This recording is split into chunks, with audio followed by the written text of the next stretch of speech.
The headlines: Supreme Court reserves judgment in Atiku's appeal against Tinubu. Bandits invade Damusa, killing 9 persons. Communities riot President Tinubu over insecurity in Zamfara state. On the foreign scene, Israeli airstrikes kill at least 70 persons in Gaza. Hello there, good afternoon and welcome to Trust News Update. I'm Abdullahi Ahmed.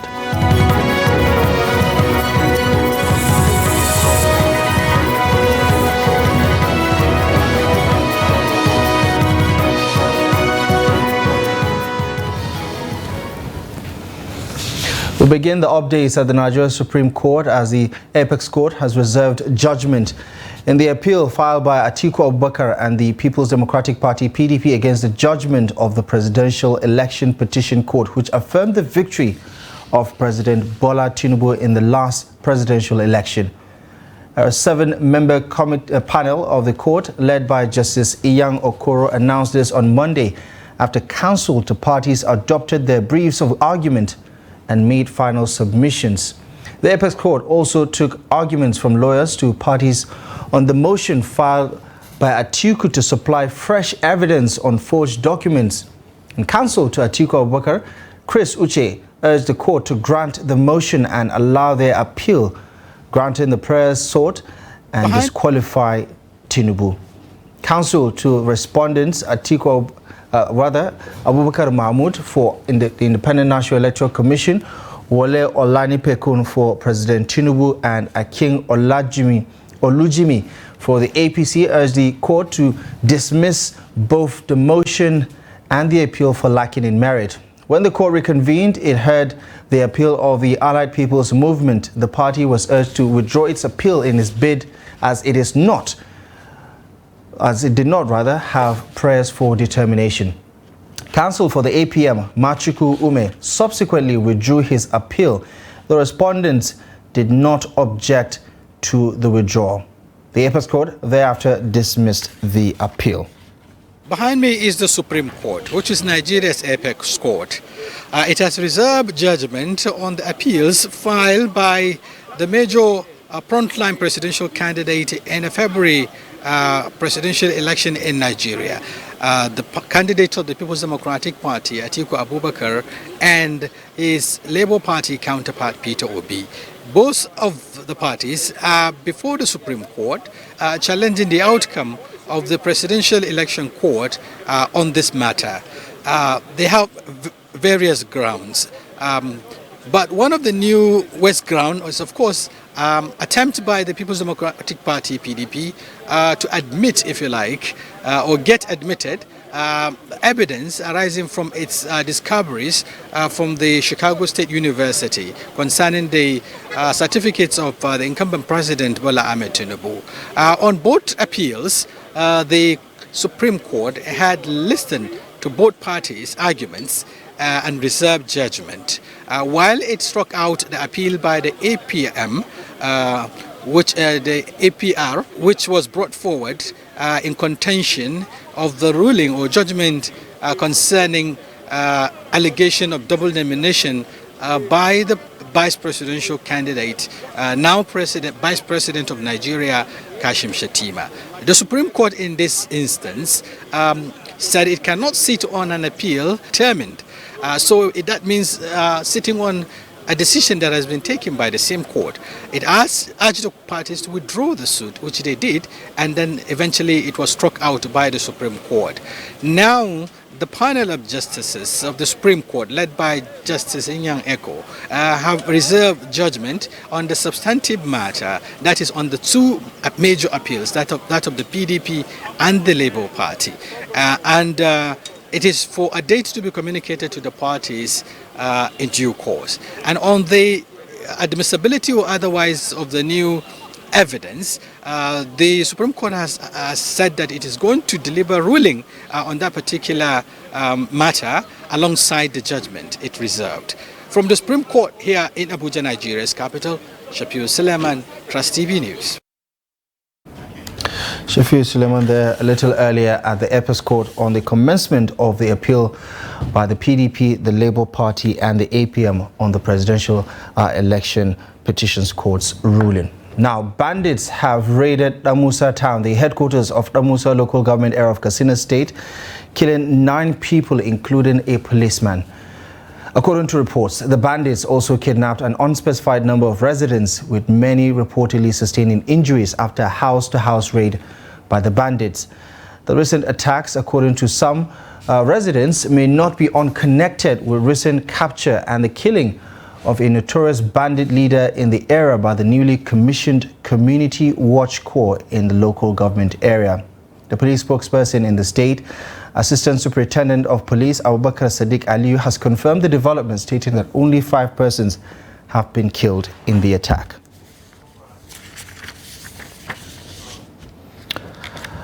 All right, let's cross over to Katsina now and speak to Daily Trust reporter Tijani Ibrahim on developments around this attack.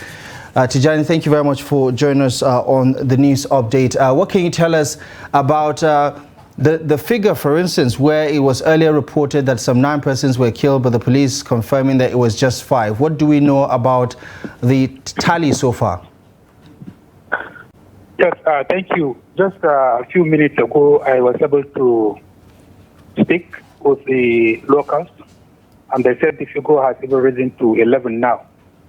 But the police spokesperson still maintained that 5, and he said 5 people were kidnapped during the incident. Right. And what about the community? How are they reacting to this development, especially since they're making connections with activities of the recently commissioned Katsina State Community Watch Corps? Obviously, their duty is supposed to augment the lapses in terms of reach and capacity by the Nigerian military and the Nigerian police, as well as other security outfits out there. How is the community reacting to the development? Well, obviously, the community people are happy with the new security, the Community Watch Corps, because they said they have played an important role even in chasing away, together with other security agencies, chasing away the attackers. If not, they said the impact of the attack would have been worse than what they have recorded so far. Right. Yeah, go ahead, Tijani. Go ahead. Yes, they said they are linking the recent attack or the last night attack with the killing of the bandit leader. They call him Usman Shehu around Katira ward in the Damusa local government. And the bandit kingpin, they said, has threatened to eliminate all the community coach operatives that were sent to the local government or posted to the local government. And it was as a result of that they mobilized and they attacked him. I remember the governor said his administration will not be always on the defensive. He said they will be on the offensive, meaning taking attacks to the bandits' doorstep instead of waiting for them to attack all the time before the committee, the security agencies respond. Right. Okay. What can you tell us about the number of persons kidnapped? Because in the reporting, there was an unspecified number of residents. There was a house-to-house raid also. But is there a confirmation about the number of people that have been taken away by these bandits? Yes. According to the police authority, the police spokesman said 5 people were kidnapped, as I said earlier. But the residents were saying the number of kidnapped persons was 7. That was as of morning. And then about 10 people were injured, some of whom were at the general hospital here in Katsina receiving treatment. Right. Is there a rescue mission underway, Tijani, from what you've heard so far?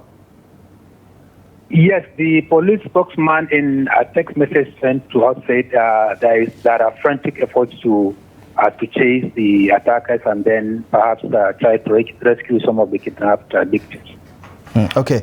Tijani Ibrahim, Daily Trust reporter in Katsina, thank you very much for the update, and we do appreciate you for joining us on the news update. Thank you. Right, moving on to other security matters now. A group representing Zamfara communities has called on President Bola Tinubu to address the incessant bandit attacks within Kauranamuda and the neighboring areas of Zamfara North Senatorial District. In an open letter to the president, the group Zamfara Circle Community Initiative says residents across the affected communities have been living in fear of the resurgence of bandits' activities in the area, calling on the president to do something about the attacks. The group, in the letter dated October 19, 2023, say if no action is taken, the recurrent bandits attack will, quote, not only result in the continuous loss of lives and property in the area, but could also have attendant economic and socio-economic or social consequences on the entire Zamfara North Senatorial District and the state in general.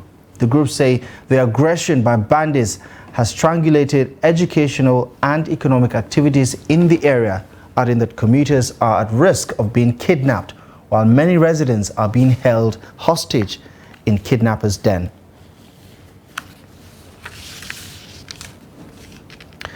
To Gombe State, where the family of a 58-year-old murder victim in Gombe Metropolis are demanding justice from authorities investigating the circumstances around her death. Aishatu Abubakar was gruesomely murdered at her residence in Jekadafari area of Gombe State capital on Friday night. Trust TV's Ibrahim Ismail has more. These are the relatives and well-wishers mourning at the residence of late Aishatu Abubakar, known as Adadamori, brutally murdered on 20th October 2023. The suspect reportedly called the victim on phone while she was at her neighbor's house, but it turns out that she answered the wrong call. Ta fito ta ji shiga makota gidansa kenan sai suka mata waya. Sai ta ce su waye ne kam? The culprits called her on the phone while she was at a neighbor's house. They told her that she has some guests. She went to see them. Sai ta tashi ta fita ta shiga gida kenan.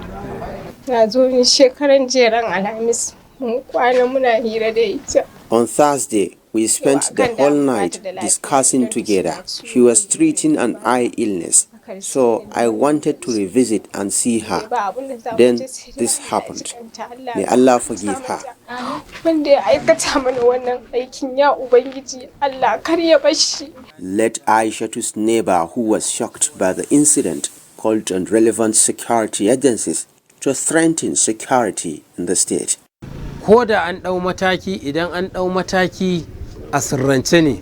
Such crime can only be averted when the perpetrators are punished publicly to discourage others from committing the same crime. Government should take action and bring the culprits to book. This will serve as a deterrent to others. Nigeria Police Gombe State Command said it has arrested a suspect in connection with the incident.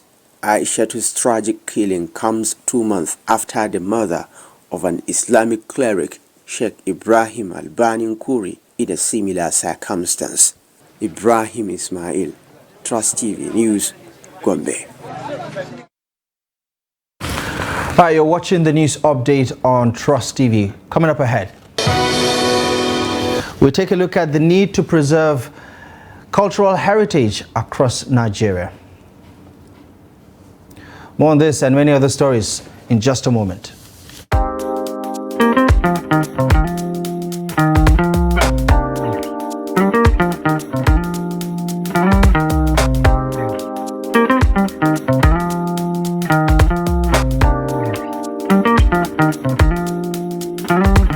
The Nigerian Senate has confirmed the appointment of Olayemi Cardoso as House of Representatives. Yusuf Adamu Gantron, following its twin economic reforms of fuel charge of the Semi-Command of the Nigeria Customs Service for the 10th National Assembly enhanced. One after the other, the 23 Federal High Court justices take their oath of this council while granting 40 trillion naira from the subsidy.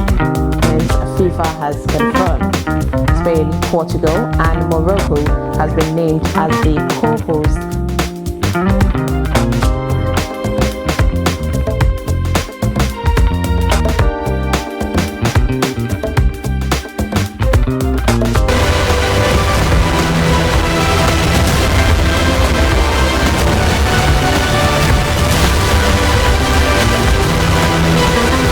never a consensus. We did all our best. You see, in politics, you give your contribution to the best of your ability. If you want, I'll forward to you this statement. You go to this bank and verify. But there are people who say not spending money is not a virtue in itself. Let me finish. Because there's so much to be done. Let me finish. Now, you don't allow me to explain myself. The recent development shows abductions are now a factor of informants embedded in community. It's not about the people of Katsina to say that, no, during my administration I was able to stop insecurity. No. It's about collective responsibility for all of us. And what we should ask ourselves is not what has been seen, is the life better? Are there more people who are unemployed who are not become employed? Is the level of corruption has gone down? Is there inclusion? All those issues. We're actually a gas country with associated oil. Our focus has always been on oil, that we have never paid significant attention to gas. To do it effectively, we need to have honest conversation with ourselves. Government needs to come down from its high horse and communicate with the people and build trust. There must be a solution. We cannot continue this way. They must come back to the table and agree. So whose child will do deny education? All these children that sit for jam, they want to go to higher institutions. But just a short while ago you were saying that why bring 10 children when you cannot cater for them? So why bring more universities when you cannot cater for the existing?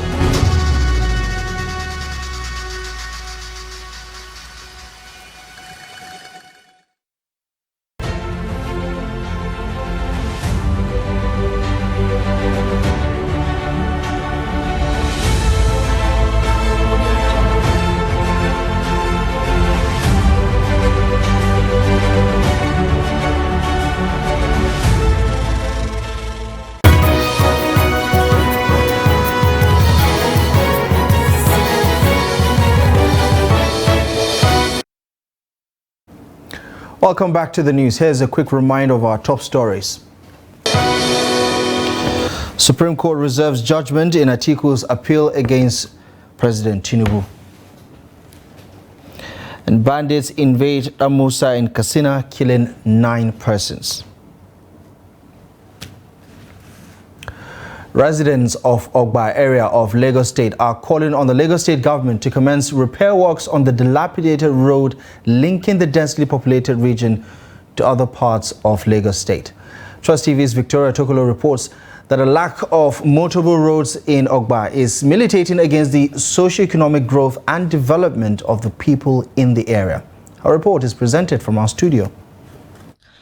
Ogba area of Lagos State, Ojodu Berger Road, a central hub in the bustling Lagos metropolis, is navigated on daily basis by buses, taxis, as well as tricycles, popularly known as keke. However, deplorable state of the road in Ogba, Ojodu, whose countless potholes hinder the smooth flow of traffic, has been a major concern to motorists. These transporters and commuters who frequently fly the road share their experiences.